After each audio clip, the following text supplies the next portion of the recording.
Quando eu aplico o estímulo magnético no córtex motor primário com intensidade suficiente, eu observo uma resposta motora e essa resposta tende a ser bastante variável, mesmo que a minha amplitude e a posição da bobina fiquem fixas. Isso ocorre porque os neurônios motores primários estão sob influência excitatória e inibitória de outros neurônios regionais, de outras regiões do cérebro e têm aferências também de núcleos da base, tálamo, cerebelo, medula.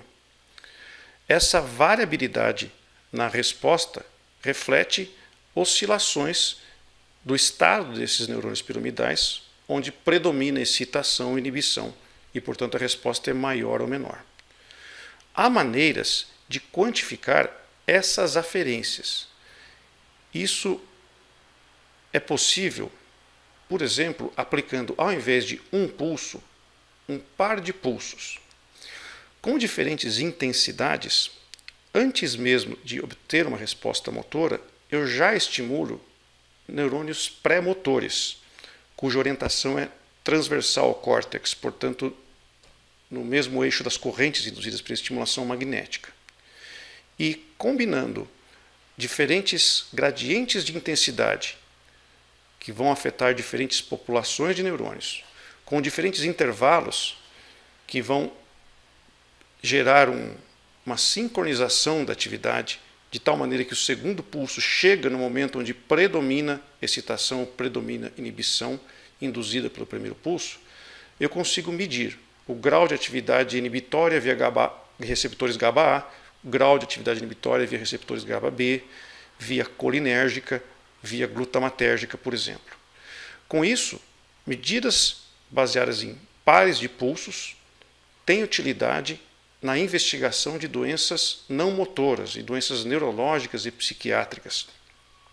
Até recentemente, esses protocolos de pulsos pareados eram aplicados predominantemente em ambiente de pesquisa, porque eles não tinham reprodutibilidade suficiente para identificar indivíduos com sensibilidade e especificidade suficiente para identificar patologia, mas apenas para diferenciar grupos de indivíduos.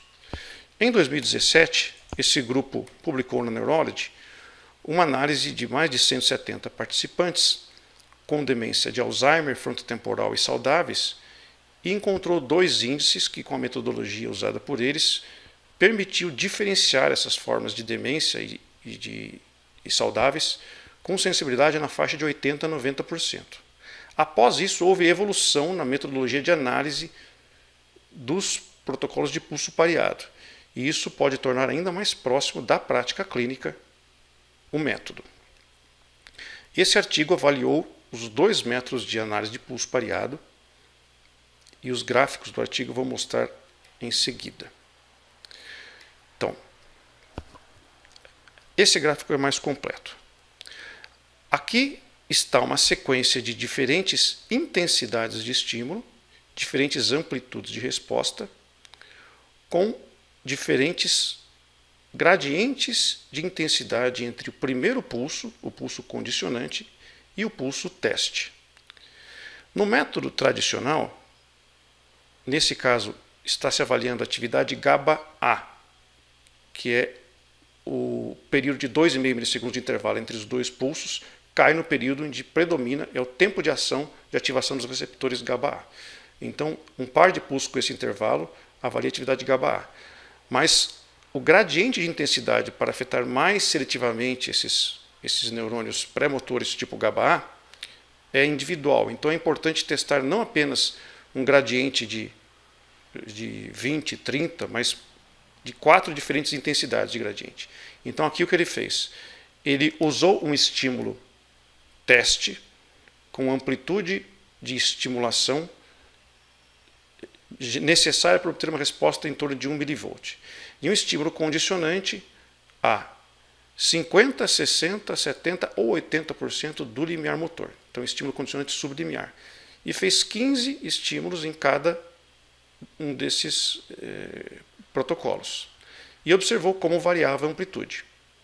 E aí ele pegou não só a amplitude média com cada gradiente de intensidade, como a amplitude máxima com os 4 gradientes e a soma das 4 amplitudes.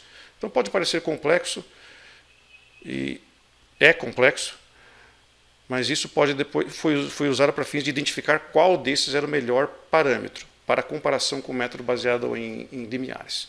Já o método baseado em limiar móvel consiste em comparar o limiar necessário para que a amplitude oscilasse ao redor de 200 mV com o limiar necessário para que ela continuasse oscilando ao redor de 200 mV, mesmo se aplicando um pulso condicionante a 50, 60, 70, 80% do limiar motor.